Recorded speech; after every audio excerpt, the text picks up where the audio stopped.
ជំរាបសួរបងប្អូនអ្នកនរគ្នានាងខ្ញុំមកពីមជ្ឈមណ្ឌលបណ្ដុះបណ្ដាលជំនាញគណនេយ្យនិងហិរញ្ញវត្ថុ AFT Center ថ្ងៃនេះអ្នកគ្រូសូមចែករំលែកអំពីប្លង់គណនេយ្យនៅក្នុងវីដេអូនេះអ្នកគ្រូសូមបង្ហាញអំពីប្លង់គណនេយ្យអ្វីទៅជាប្លង់គណនេយ្យប្លង់គណនេយ្យជាបញ្ជីគណនេយ្យដែលត្រូវបានប្រើប្រាស់សម្រាប់កត់ត្រាប្រតិបត្តិការអាជីវកម្មជាពិសេសការកត់ត្រាទិនានុបរិវត្តទូទៅតាមក្របខ័ណ្ឌនៃគណនេយ្យទាំង5មានចំណូលចំណាយទ្រព្យសកម្មបំណុលនិងមូលធនដោយរៀបចំជាកូដតាមលំដាប់បណ្ដោយពី asset ពីទ្រព្យសកម្មរហូតដល់ចំណាយដូចនេះប្លង់គណនេយ្យដែលគេហៅថា chart account គឺមានសារៈសំខាន់ណាស់សម្រាប់កត់ត្រាបញ្ជីគណនេយ្យគ្រប់អាជីវកម្មទាំងអស់សម្រាប់ការរៀបចំប្លង់គណនេយ្យ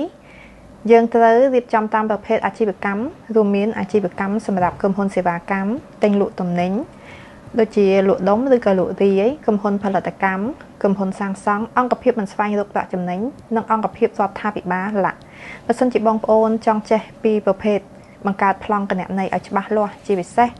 ការបង្កើត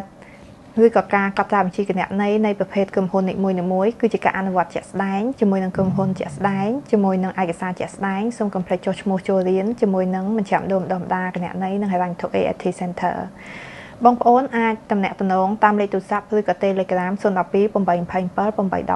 817 ឬ Facebook Page AFT Training Center បងប្អូននឹងចេះការកត់ត្រាបញ្ជីគណនេយ្យជាមួយនឹងអនុវត្តជាក់ស្ដែងផ្ទាល់ជាមួយក្រុមហ៊ុនផ្ទាល់ជាពិសេសជាមួយឯកសារផ្ទាល់តែម្ដងបើសិនជាចូលចិត្តនាងខ្ញុំចែករំលែកមាតិកាផ្សេងៗសូមកុំភ្លេចជួយ Like Share និង Comment ផង